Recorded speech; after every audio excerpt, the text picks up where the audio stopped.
और बिना यूनिफॉर्म के कुछ भी नहीं होगा तो फिर हम क्लास में एंट्री नहीं दे रहे। Good morning ma'am. Good morning. सच में मजाक नहीं कर रहे किसी तो क्लास में आप यूनिफॉर्म भी लेके नहीं आए हैं, ड्रेस भी तो नहीं है, तो लेट हो गया आई कार्ड तो रखते।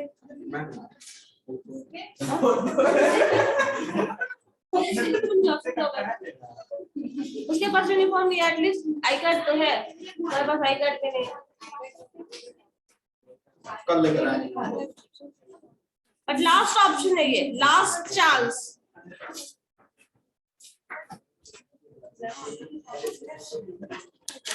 अदरवाइज हम कल से पहचानते भी नहीं आप कौन है। हाँ, बहुत बार हम टेस्ट लिए, क्लास में पढ़ा, ये हमको याद है, फिर भी मुझे याद नहीं है कि हम कौन है। कैमरा ऑन, लोग भी ऑनलाइन हो, सब लोग कैमरा ऑन करिए। सचिन, विवेक, अंकित, अभिषेक। 5 मिनट रुक जाइए ना मैम। हम क्यों रुकेंगे, रिमूव कर देते हैं, तुम बाहर रुको। ओके मैम, कर रहे हैं। रुक जाइए, बहुत कैजुअली बोल रहे हैं। चलो लिखो तो जरा, प्रोजेक्टर बंद कर, स्विच होगा ना।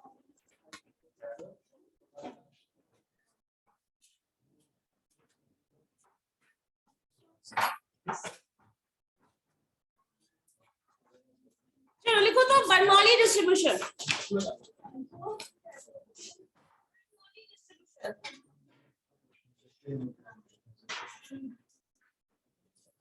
सबको कंफ्यूजन था स्पेलिंग क्या है, बट इतना लीड नहीं अलाउड होगा। चलो लिखो बर्नौली डिस्ट्रीब्यूशन। सो बर्नौली डिस्ट्रीब्यूशन कब इस्तेमाल करते हैं, जब भी आपके पास एक सिंगल ट्रायल है और एक सिंगल आउटकम है।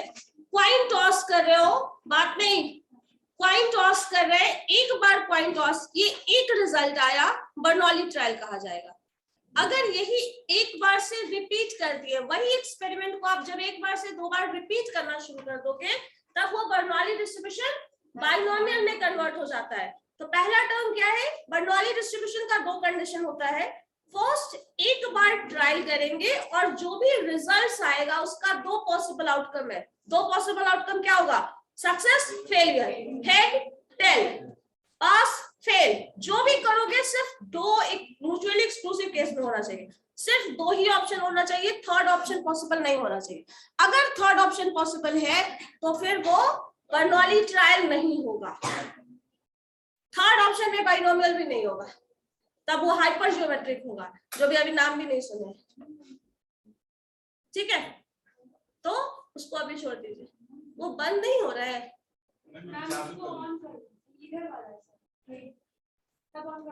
Good morning ma'am.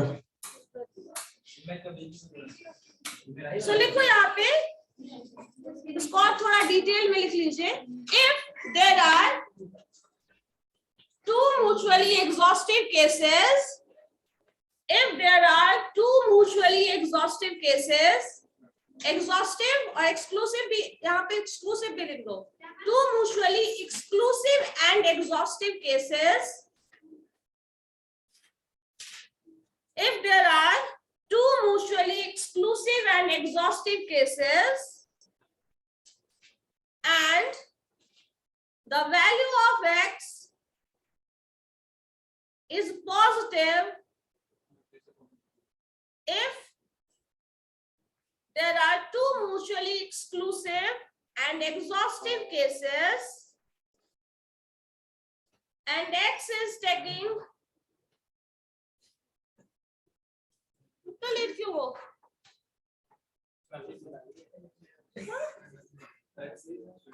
अपनी क्लास में आए हो?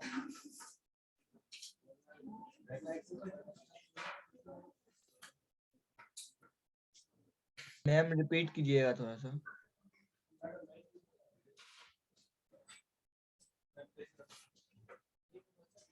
आइए आइए।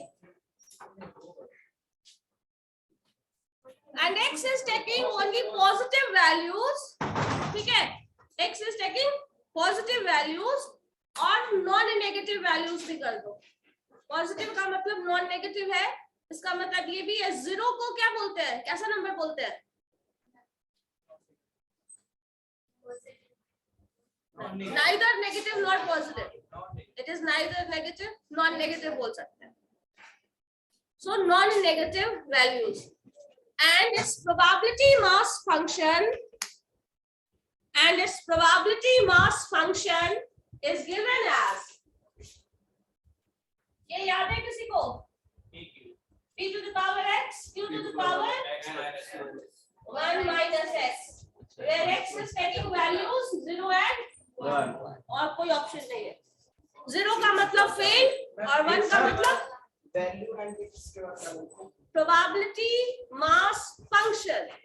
probability mass function को शॉर्ट में PMF भी लिख सकते हो, probability mass function, ठीक है। and its probability mass function is given as, ये फंक्शन याद रखना है। और इस फंक्शन में x का वैल्यू 0 और 1 होता है, इसके सिवा और कुछ भी नहीं होगा। जैसे बाइनरी डिजिट पढ़े है ना, 0 और 1 सिर्फ दो नंबर में एक्सप्रेस करना है। 0 means no, 1 means yes. So 0 means failure and 1 means success. So अगर x का वैल्यू 0 लोगे तो देखो क्या आता है। सपोज p 0 लिख रहे हैं क्योंकि value of x is 0। So p 0 क्या हो जाएगा? p to the power 0 q to the power 1 minus 0। So ultimately किसी का पावर 0 होता है तो क्या होता है? 1, और q का पावर 1 है मतलब 1, अल्टीमेटली q। तो q क्या हो गया? This is probability of, PMF यही है, प्रोबेबिलिटी ऑफ फेलियर, ठीक है, प्रोबेबिलिटी ऑफ फेलियर। अगर इसी के को p1 करके देखेंगे तो देखो क्या आता है आंसर। देखो तो जरा p1 करके देखो, 0 है ना, p0 हमने कैलकुलेट किया, p1 कैलकुलेट करके देखिए तो क्या आता है। सब लोग करके देखो तभी सीखोगे, ऐसे तो लिखा लिखा बहुत कुछ हो जाएगा ना।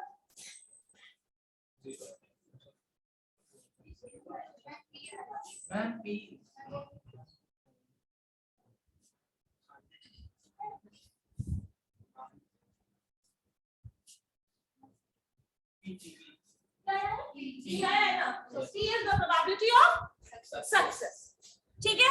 निकाल के दिख गया मैम। हाँ बोलो मैम, ये जो मतलब Q इज इक्वल टू, अगर ये 0 आएगा तो प्रोबेबिलिटी ऑफ फेलियर बोलेंगे। Q is equal to 0 नहीं आ रहा है, Q वैल्यू आ रहा है, P 0 अच्छा। Q। अच्छा okay ma'am.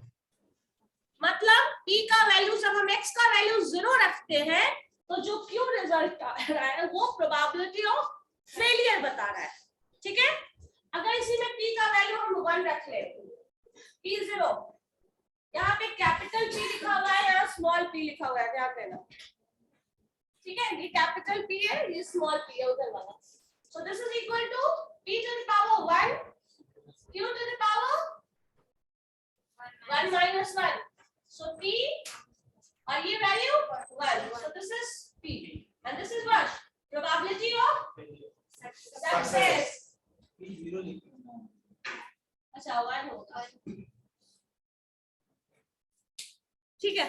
Probability of success, probability of failure, यही है, ठीक है। इसके बाद लिखिए मीन ऑफ बर्नौली डिस्ट्रीब्यूशन, जो कर चुके हो बस रिवाइज भी हो जाएगा एकदम से। हो सकता है ऑनलाइन में बहुत लोगों को प्रॉब्लम हो। मीन ऑफ बर्नौली डिस्ट्रीब्यूशन, हम लोग बर्नौली डिस्ट्रीब्यूशन कर रहे हैं ना। So mean of Bernoulli distribution, raise करते हैं इसको। सो जब मीन निकालते हैं तो आपको क्या करना है? सबसे पहले कभी भी किसी भी डिस्ट्रीब्यूशन का मीन कैलकुलेट करने के लिए बोला जाए तो पहले इसका पीडीएफ याद रखना और इसका जो वैल्यू है x का 0 और 1 वो याद रखना, ठीक है। अब मीन निकालना है। मीन निकाल नोटेशन μ1 डैश लिखो, नहीं समझ में आता है डायरेक्टली मीन लिख लो, कोई प्रॉब्लम नहीं है। ये लिख लीजिए, ये नोटेशन डाल दीजिए, या फिर इसका एक नोटेशन और ये भी होता है x बार लिख सकते थे, लेकिन डेटा के टर्म में जो ज्यादा एप्रोप्रिएट होता है, क्योंकि नोटेशन हम x डालते थे, यहाँ पे नोटेशन x तो डाल नहीं रहा है। और यहाँ पे जो x है वो अलग वैल्यू ले रहा है, इसलिए x बार लिखना उतना एप्रोप्रिएट नहीं होगा। लेकिन अगर लिखोगे तो कोई गलत नहीं है, x बार चाहो तो वो भी डाल दो, कोई दिक्कत नहीं। x बार इसलिए नहीं डालते हैं क्योंकि जब हम x बार लेते हैं तो सैंपल और पॉपुलेशन में डिफरेंस समझ में आता है। ये पूरा क्लास मीडियम है क्या? और भी बच्चे हैं ना इसमें? ये जितने प्रेजेंट है उसका कोई पर्टिकुलर पार्ट है, that is a whole population नहीं है, that is a part of that class. तो आप उसको बोल रहे हैं सैंपल। पूरा का पूरा पॉपुलेशन अगर ले लें, पूरे के पूरे क्लास को ले, तो वो क्या हो जाएगा? पॉपुलेशन। तो पॉपुलेशन जब टर्म आता है तो वो ज्यादा एप्रोप्रिएट होता है। लेकिन जब हम डेटा स्टडी करते हैं, पिछले 2 साल 10 साल का किसी कंपनी का डेटा अगर स्टडी करते हैं तो वो एज अ सैंपल होता है, पूरा रिकॉर्ड उसका नहीं होता है हमारे पास। तो जब वैसा केस होता है तो हम x बार से नोटेशन डालते हैं, दैट इज योर सैंपल।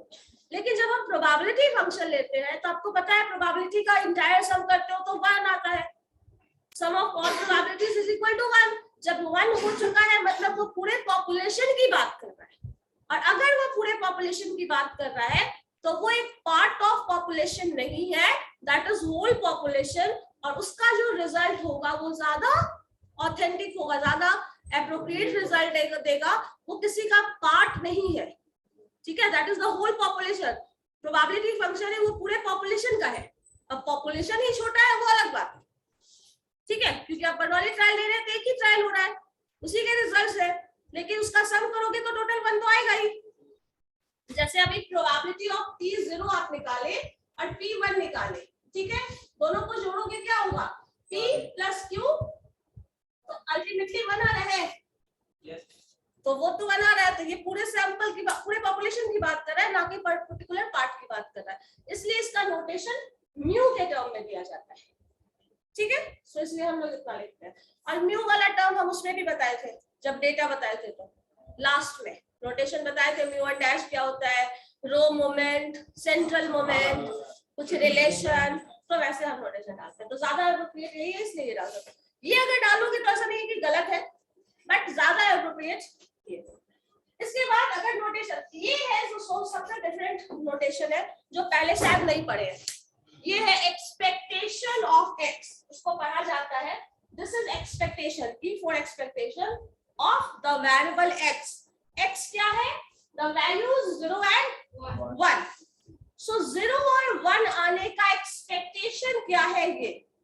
तो एक्सपेक्टेड रिजल्ट में समझ लीजिए आप जो एक्सपेक्टेड प्लान करते हैं, एक्सपेक्टेड एक्सपेंसेस, एक्सपेक्टेड सेविंग, कुछ भी एक्सपेक्ट ही करते हैं। आज आए हैं, मान लो घर से कॉलेज से घर आए हो, सॉरी घर से कॉलेज आए हो, कॉलेज से घर जाओगे वापस, तो क्या होगा? कुछ ना कुछ ऑटो फेयर दीजिएगा, हो सकता है कुछ लंच करें, खाना खाएं, कुछ ना कुछ पैसे खर्च करेंगे। तो ऑन एन एवरेज मान लीजिए 100 रुपीज आप खर्च करते हैं, ये आपका एक्सपेक्टेड वैल्यू है। पता चला आप लंच करने गए, खाना खाने गए और कोई फ्रेंड आपके साथ चले गए, एक्सपेक्टेड एक्सपेंस जो था वो कम हो जाएगा।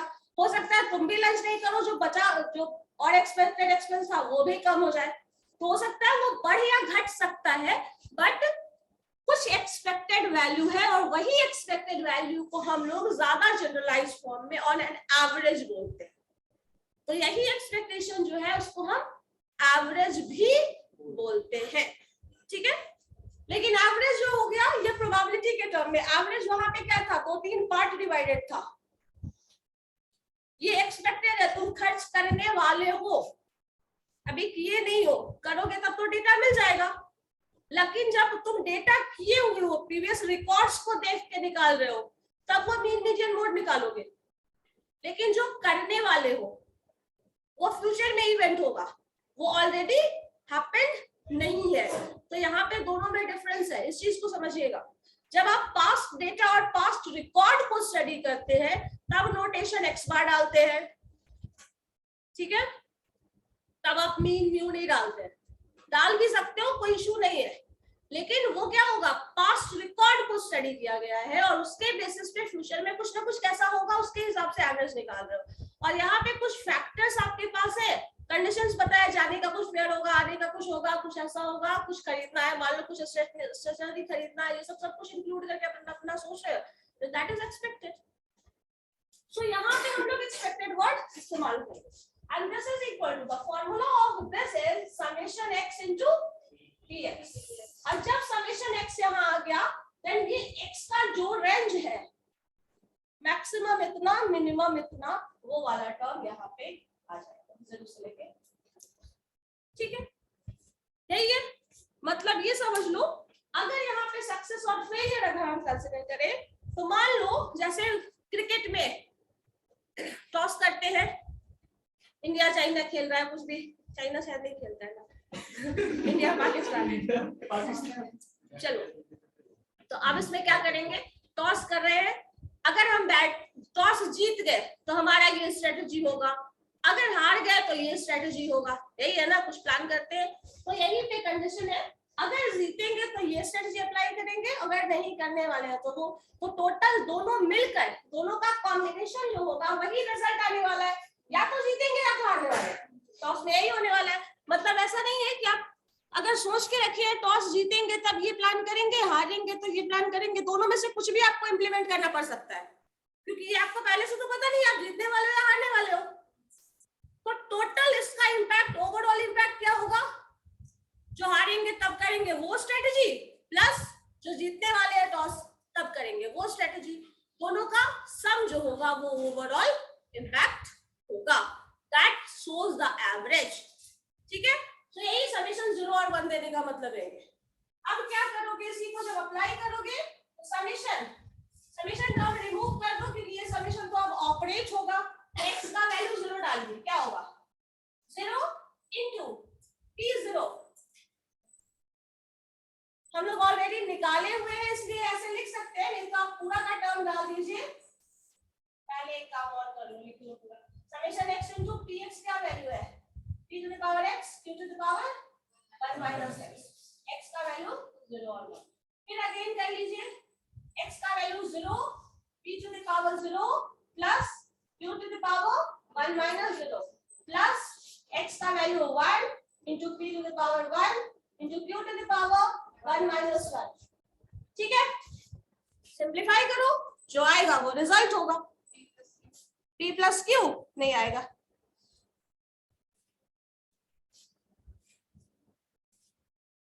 देखो तो क्या है, एक टर्म इधर 0 मल्टीपल भी है, ये भूल गए, this term is being multiplied by 0।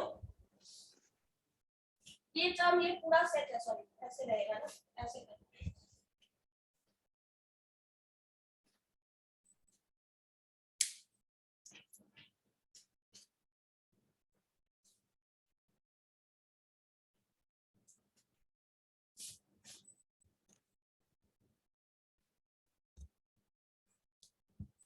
सो ये टर्म चूंकि 0 से पूरा का पूरा टर्म मल्टीप्लाई हो रहा है, ये 0 हो जाएगा, प्लस ये टर्म क्या हो जाएगा, value of this is p। So ultimately the answer is p। तो इन शॉर्ट आप यहां लिख सकते हैं mu1 dash is equal to me is equal to जो भी है expectation of x that all is equal to p। यहां पे लिख देना the mean of Bernoulli distribution is p। The mean of Bernoulli distribution is p। इन सब में कहीं किसी को कोई कंफ्यूजन है तो पूछो, कुछ भी कंफ्यूजन है किसी पॉइंट पे तो पूछिए। p कैसे हुआ करके देखो, सिंपलीफाई। ये था क्लास हो गया मैम, अच्छा ये यस मैम। हाँ बोलो। वो जो समेशन ऑफ एक्स है, p का पावर 0 क्या होगा, p का पावर 0 क्या होगा, इसके लिए क्लास करने का जरूरत है, मैथ्स कभी पढ़े थे, 10th में पढ़े थे। 1 का पावर 0 क्या होगा बोलो, सॉरी 1 होगा, किसी भी चीज का पावर 0 मतलब 1, तो वही चीज यहाँ भी है, p का पावर 0 मतलब 1, q का पावर 1, तो q यहाँ 0 से किसी भी चीज को मल्टीप्लाई करो क्या आएगा 0। ये भी बताने का जरूरत नहीं है, अभी पढ़ने का जरूरत नहीं है, क्लास करने का भी जरूरत नहीं, इसलिए p का पावर 1 q का पावर 0, q का पावर 0 मतलब 1 - 1 का मतलब 0,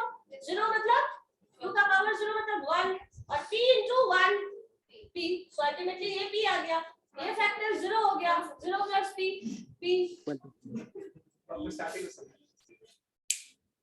कहाँ से वही 7th क्लास में आ गए।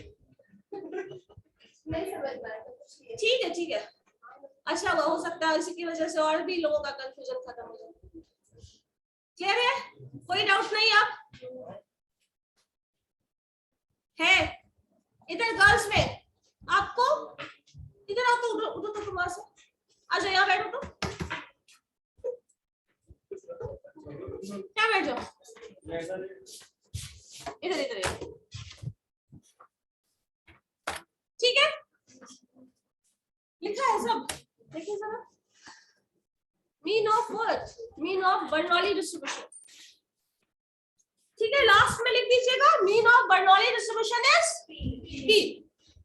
चलो इसके बाद लिखो variance of Bernoulli distribution, variance of Bernoulli distribution.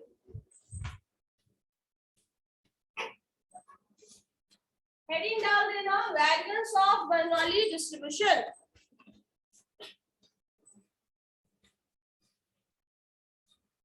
So variance के लिए फॉर्मूला क्या है, मैंने बताया था, इसका नोटेशन क्या होता है, mu2 and mu2 is equal to mu2 dash minus mu1 dash का स्क्वायर। ये हमने पहले ही पढ़ा है। अब आपको जब ये निकालना है तो आपको ये तो पता है mu1 डैश जो अभी जस्ट कैलकुलेट किए हैं जो कि मीन था। यहाँ पे आपको अगर वेरिएंस निकालना है तो ये निकालना पड़ेगा। सो उसको निकालने का फॉर्मूला है mu2 dash that is equal to summation x square into px, और x का वैल्यू क्या होगा 0 से 1, कुछ भी चेंज नहीं हो रहा है, सिर्फ x को x स्क्वायर से रिप्लेस कर रहे हो। मीन का फॉर्मूला क्या था, summation x into px, mu2 dash का formula summation x square into px। बस अगर mu3 डैश कोई निकालने बोल दे तो क्या हो जाएगा, समेशन x क्यूब इनटू, ठीक है, mu4 डैश निकालने बोल दे x to the power 4 into px, यही होता है। कहीं साइड में लिख लीजिएगा अगर भूल जाते हैं तो। और mu2 डैश निकालने का formula mu2 dash into x square into px होता है। अब यहाँ पे समेशन कर लो, x स्क्वायर px का formula px q to the power 1 minus x का वैल्यू 0 से लेके 1।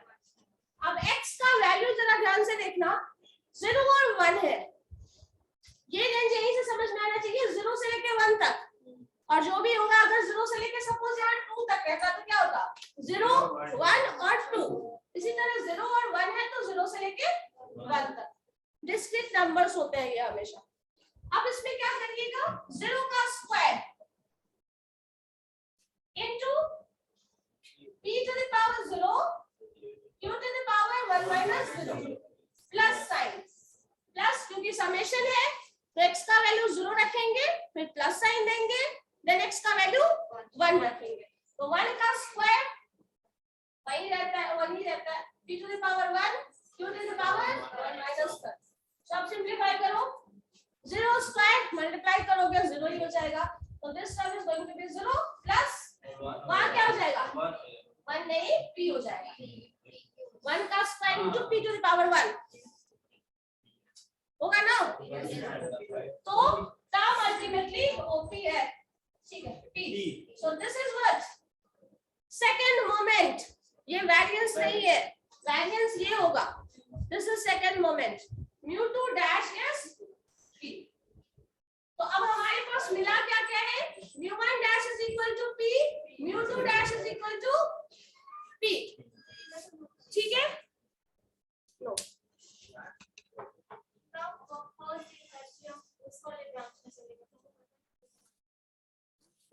कितने ले जा रहे हो, नेक्स्ट क्लास करो फिर आप।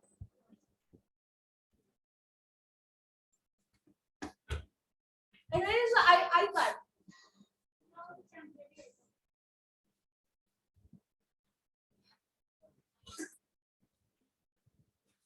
और भी लोग आते हैं उनको बोलो, उनको नहीं बोल दो आ जाओ बगल में क्लास। ठीक है, ये हो गया। देन आपको वैरिएंस निकालना पड़ेगा, म्यू1 डैश म्यू2 डैश मिल चुका है, देन वैरियंस कैलकुलेट करेंगे। इसके बाद लिखिए वैरियंस, ये इतना लिखो पहले।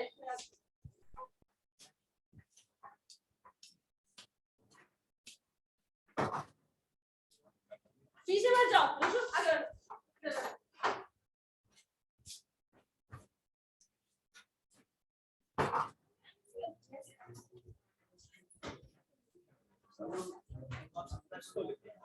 बात नहीं।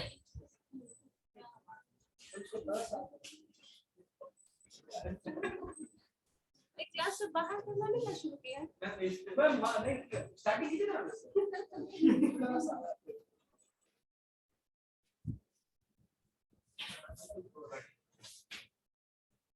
ठीक है, सो म्यू2 डैश म्यू1 डैश मिल गया, देन वैरियंस निकालो। तो क्लास करके भी अब क्या करेंगे, वो समझ में आएगा। चलो इरेज करो इसे।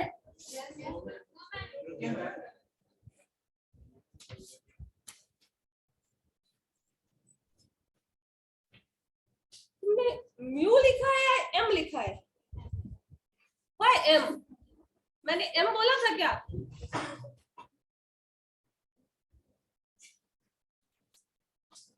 वो कहां से तुमको एम जैसा लग रहा है? Is it M? देखो दूसरा, ये M कहाँ है?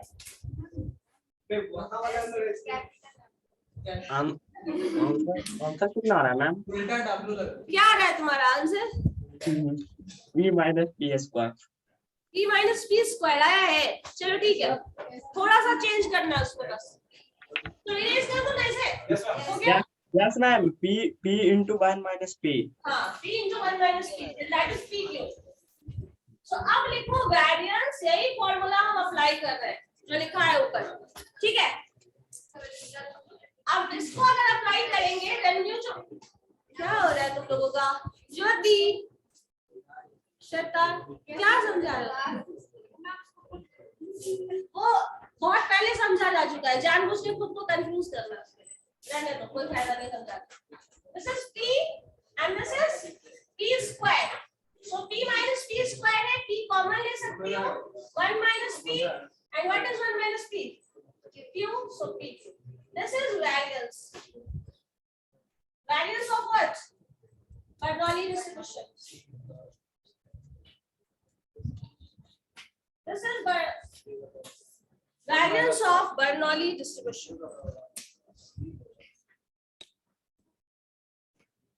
ठीक है? सो अभी हम लोगों ने क्या सीखा? पहले बर्नौली डिस्ट्रीब्यूशन क्या था? तो बर्नौली डिस्ट्रीब्यूशन कोई पूछेगा क्या बताइएगा? PDF and range of that. मैंने इसके लिए टेबल भी बनाने के लिए कहा था, ठीक है? Yes, ma'am. Name of the distribution, then range of the distribution पहले लिखना, एक टेबल बना लेना जिसमें लिखना क्या है? डिस्ट्रीब्यूशन का नाम, कौन सा डिस्ट्रीब्यूशन है। तो डिस्ट्रीब्यूशन का नाम क्या हो जाएगा? बर्नौली, पूरा लिखिएगा यहाँ पे। देन उसका पीडीएफ, पीएमएफ क्या है? p to the power x, q to the power 1 minus x। Next column यहाँ पे पीएमएफ, पीडीएफ डाल देना। थर्ड इज रेंज, रेंज क्या है? 0 to 1। 0 से 1। ओके, इसके बाद क्या है? Mean, Mean. मीन का वैल्यू निकालो, P. And variance is what? PQ. ठीक है, इतना तो एटलीस्ट बना सकते हो। म्यूट कर दो, डिस्टर्बेंस आ रहा है। चलो ठीक है, इतना हंसना जरूरी नहीं है, ठीक है? सो डिस्ट्रीब्यूशन मिल गया, मीन वेरिएंस पता चल गया। अगर मान लो क्वेश्चन होता है डिस्क्राइब बाइनोमियल डिस्ट्रीब्यूशन, देन आप डिस्ट्रीब्यूशन का जो फंक्शन है वो लिखेंगे PDF with language, range, PMF जो भी है वो, पीएमएफ पीडीएफ कॉमन होता है। उसके बाद टर्म आ जाएगा आपके पास, पूरा डिस्ट्रीब्यूशन का मीन, वेरिएंस निकालना, प्रोबेबिलिटी 0 और 1 पे कैलकुलेट करके शो कर देना, इतना काम करना है, ठीक है? इसके बाद एक पॉइंट नोट करके डाल दो,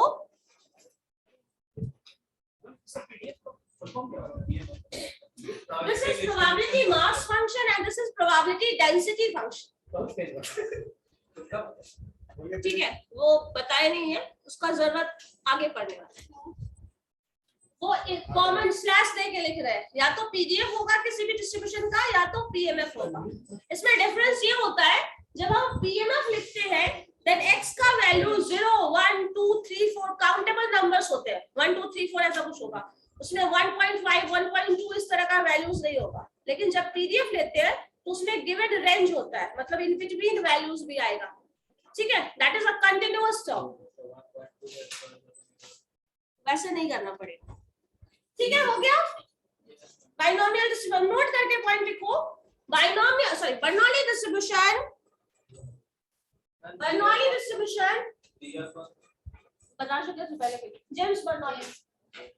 Bernoulli distribution is given by James Bernoulli and it is a particular case of binomial distribution. Bernoulli distribution was given by James Bernoulli and it is a particular case of binomial distribution. ठीक है, it is a particular case of binomial distribution. ठीक है, ma'am छूट गए। कहाँ छूट गया बताओ, क्या है, कहाँ तक लिखे हैं? बर्नौली के James Bernoulli and it is a particular case of binomial distribution. It is a particular case of binomial distribution. Bernoulli distribution binomial distribution का particular case है। और इन शॉर्ट ये भी बोल सकते हैं binomial distribution is the general case of Bernoulli distribution.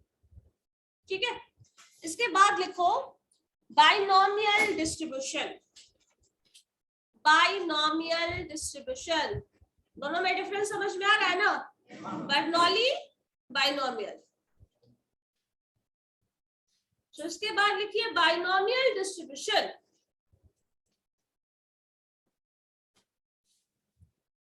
ऊपर लिखिए, आप हेडिंग डालो assumptions of binomial distribution। assumptions of binomial distribution इसको हम इरेज कर दे रहे हैं। assumptions of binomial distribution, assumptions कौन है जो बता सकता है? assumptions कोई बता सकता है?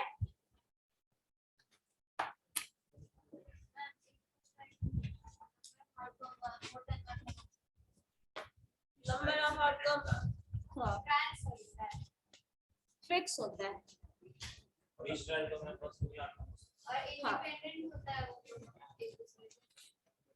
चलो लिखो फर्स्ट। हाँ, क्या नियरली होता है बट वो थोड़ा एक्सटेंडेड फॉर्म है, उतने में नहीं जाना है। देखो first, each and every trial must result in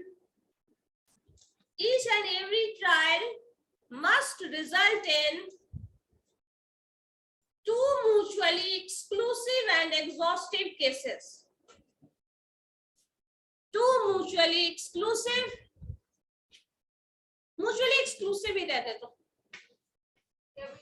two mutually exclusive must result in two mutually exclusive and exhaustive cases. क्या कर रहे हो तुम लोग? डिक्टेशन लिख रहे हो? Each trials must result in two mutually exclusive and exhaustive cases. बता देते हैं। अब टू म्यूचुअली एक्सक्लूसिव और एग्जॉस्टिव केसेस क्या हो गया? या तो सक्सेस फेलियर, दो ऑप्शन है। अगर आप सक्सेस हो जाते हैं देन फेलियर के चांसेस खत्म हो जाते हैं, मतलब पास भी हो गए हो फेल भी हो गए, ऐसा नहीं होगा। ठीक है, तो ये वही केस है जो कि बर्नौली में था। ठीक है, अगर आप हेड टॉस करते, सपोज कॉइन टॉस करते, या तो हेड आएगा या तो टेल आएगा, दोनों आ सकता है। तुम पास भी हो जाओ फेल भी हो जाओ, हो सकता है। सक्सीड भी कर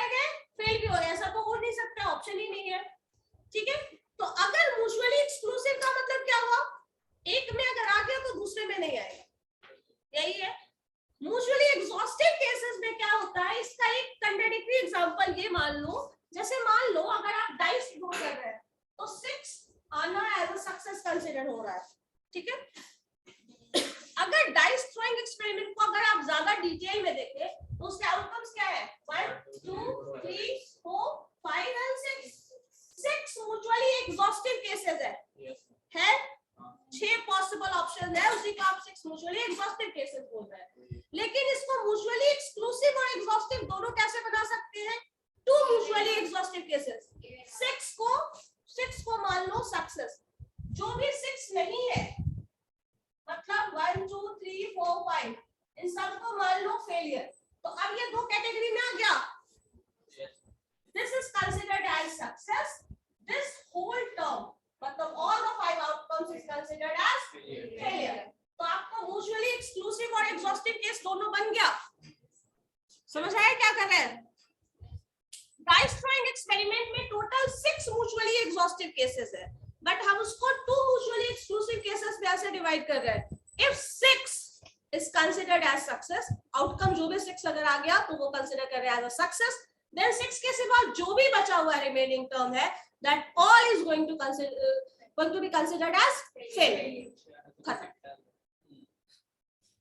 से आने के लिए अगर गेम स्टार्ट ही करना है वही ले लो.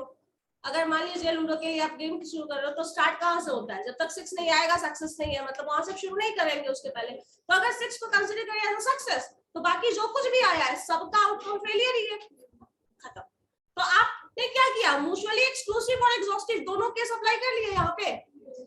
इसलिए मैंने उसको रिमूव करने के लिए पहले कहा था एग्जॉस्टिव वाला केस. एक्सक्लूसिव तो होगा ही, बट एग्जॉस्टिव कब हो जाएगा? जब आप ऐसे डिवाइड करोगे तब वो एग्जॉस्टिव होगा, अदरवाइज नहीं होगा. ठीक है, पहला कंडीशन. दूसरा लिखो इसके बाद. The number of trials must be finite.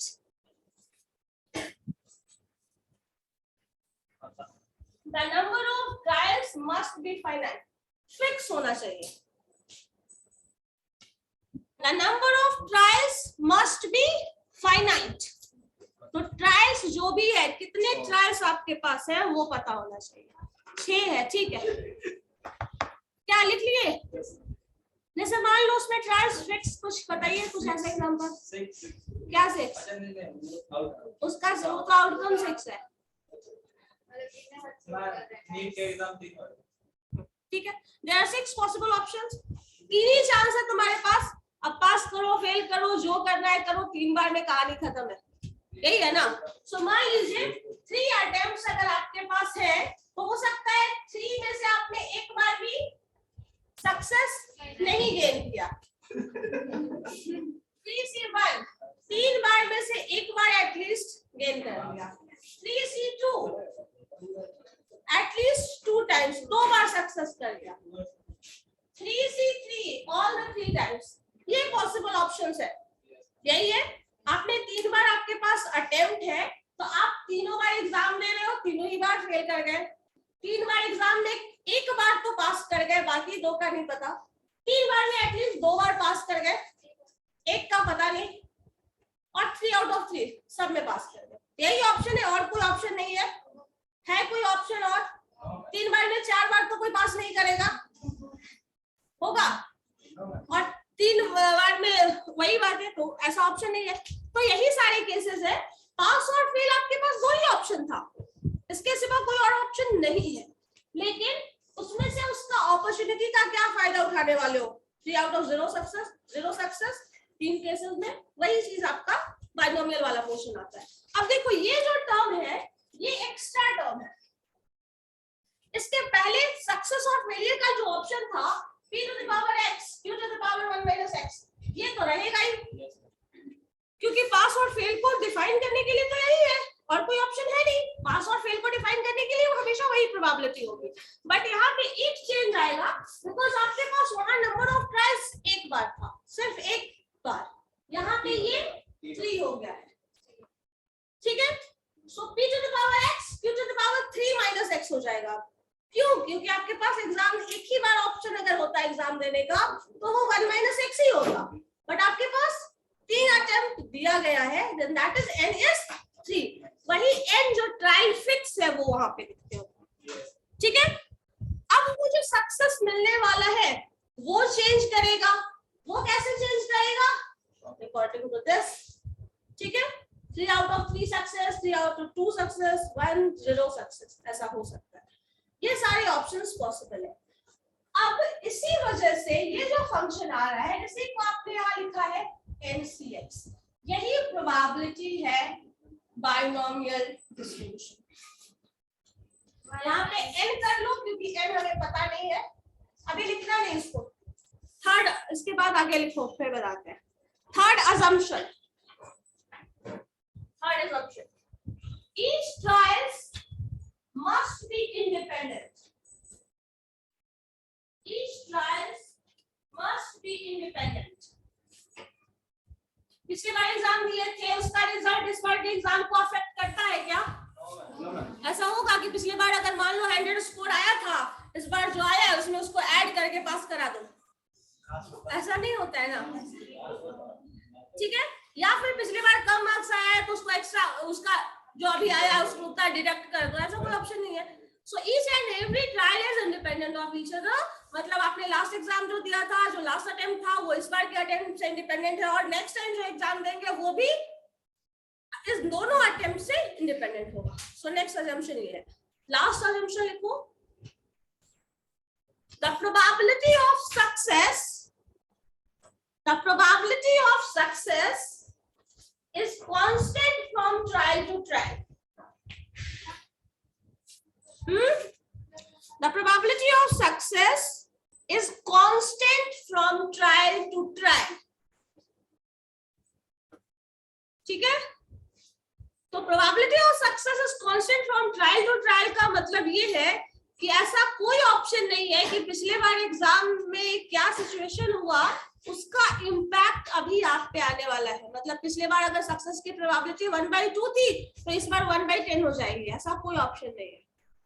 अगर चेंज हो जाता है तो फिर हम बाइनोमियल डिस्ट्रीब्यूशन इस्तेमाल नहीं करेंगे। अगर चेंज नहीं होता है, मतलब प्रोबेबिलिटी ऑफ सक्सेस जो लास्ट टाइम था वही अगर इस बार भी है, तो वो चेंज नहीं हो रहा है तो आप बाइनोमियल डिस्ट्रीब्यूशन इस्तेमाल कर सकते हैं, अदरवाइज नहीं कर सकते। इसके लिए तब फिर दूसरा ऑप्शन है, उसके लिए जियोमेट्रिक डिस्ट्रीब्यूशन आता है। मैंने अभी इसके पहले हाइपर जियोमेट्रिक था, इस बार जियोमेट्रिक डिस्ट्रीब्यूशन है। तो और भी ऑप्शन, बहुत सारा प्रोबेबिलिटी डिस्ट्रीब्यूशन है जो अलग अलग प्रोबेबिलिस्टिक कंडीशनल बिहेवियर को एक्सप्रेस करता है, लेकिन ये उन लोगों के लिए है, मान लो आपके पास कोई फिक्स नंबर ऑफ, ये जो मैंने बताया n स्टूडेंट, एक ही स्टूडेंट अगर 3 बार एग्जाम देता है, जो कि अभी हम डिस्क्राइब कर रहे थे, तब भी आप इसको इस्तेमाल कर सकते हो।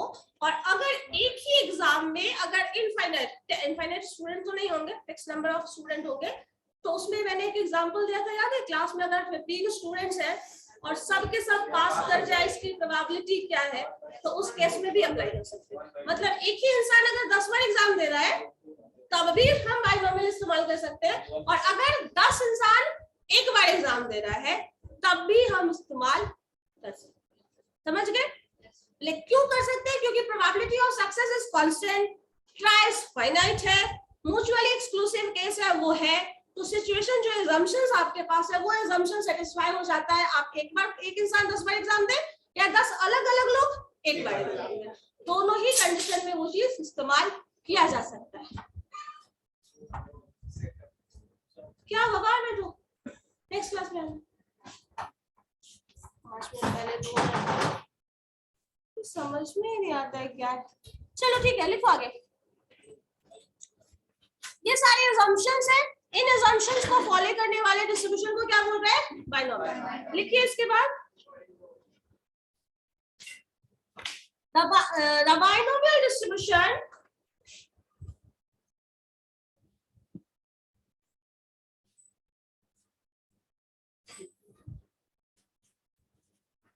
is defined for a non-negative value of x. The binomial distribution is defined for non-negative values of x if its probability mass function, क्या लिखे हो बोलो? The binomial distribution is defined for non-negative value of x. If its probability mass function, if its probability mass function is given by the function px is equal to ncx p to the power x q to the power n minus x, where n is taking values 0, 1, 2 up to x is equal to n, and p plus q is equal to 1. The range of p is 0 to 1. ये 3 condition यहाँ लिखोगे। x का value 0 से लेके n तक जाएगा, p plus Q 1 होता है वो रहेगा, और t का वैल्यू जो है 0 से लेके 1 के बीच में कुछ होगा। ये तो ऐसे भी पता है हम लोगों को, बट ये कंडीशन यहाँ डिफाइन करना जरूरी है। मतलब अगर आप क्या हुआ, क्योंकि ध्यान नहीं देते हो इसमें, थोड़ा थोड़ा वही एरर मिस्टेक होने वाला चांस ज्यादा रहता है।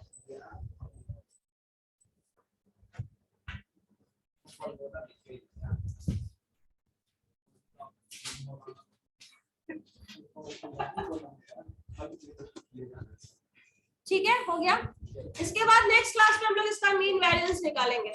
यहाँ तक कुछ कंफ्यूजन है तो बताओ। जब मेरी तरफ से क्वेश्चन होता है ना तो नहीं होता है कंफ्यूजन, जब हम क्वेश्चन पूछना शुरू करते हैं तो बहुत सारा कंफ्यूजन होता है, उसके बाद आंसर ही नहीं आता है। तुम बताओ, तो खड़े हो, बाल बाद में अरेंज कर लेना। बताओ तो 4 assumption क्या क्या है अभी जो लिखे हो, 4 assumption बाइनोमियल डिस्ट्रीब्यूशन का, बाइनोमियल डिस्ट्रीब्यूशन का, वो क्या क्या है? कॉपी बंद करके बताइए।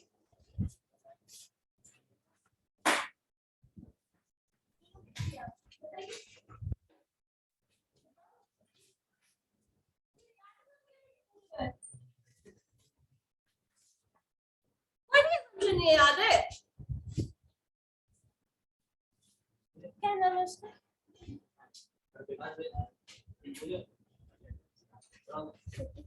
क्या बोल रहा है, कॉपी देख रहा है, याद आया?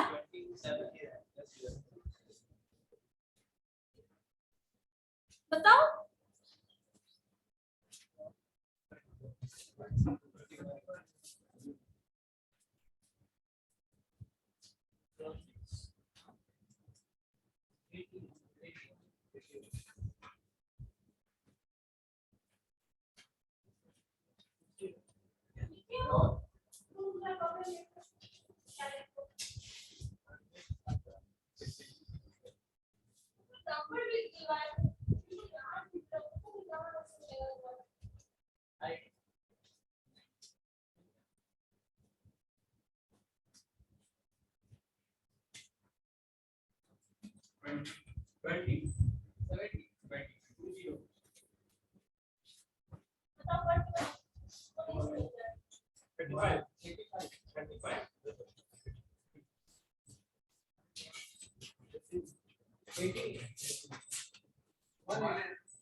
अब बताओ तो पीछे, हाँ करिए तो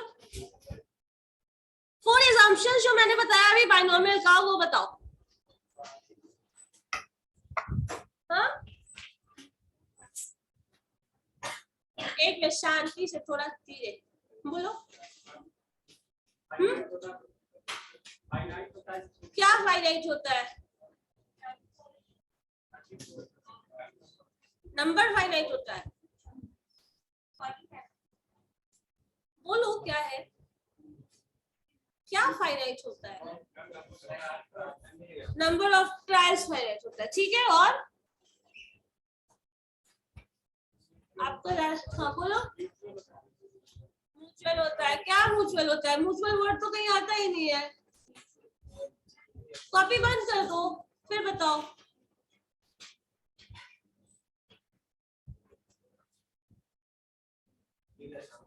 मैम और पढ़ाइएगा। एक सेकंड बताओ।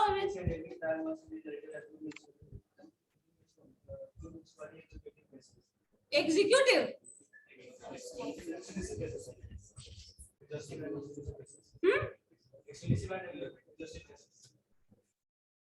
तुम ऐसे बोल रहे हो एक्सक्लूसिव, जैसे एक्सक्लूसिव कलेक्शन वैसे बात हो रहा है। आप ही बता दीजिए।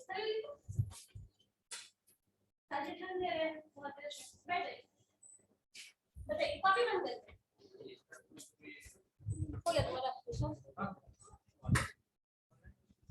इसका छोड़ो, इसका हम देखेंगे।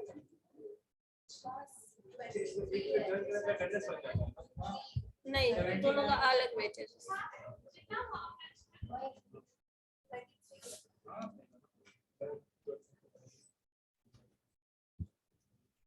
प्रियंका प्रियंका अभी ज्वाइन कर रही है, मैंने गलती से ज्वाइन भी करा दिया।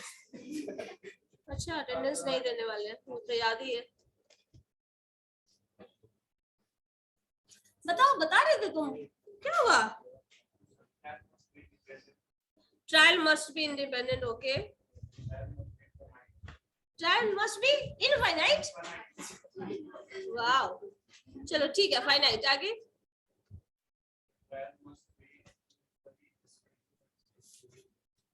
mutually exclusive and executive, अच्छा ठीक है। आगे फोर्थ assumption भी नहीं याद है, तुम तब से दूसरे को हेल्प करने की कोशिश कर रहे थे, खुद का हेल्प कर लो फिलहाल। ठीक है, हेल्प करते हैं, ऐसे नहीं करो। चलो ठीक है, okay then we will continue in next class. Thank you ma'am.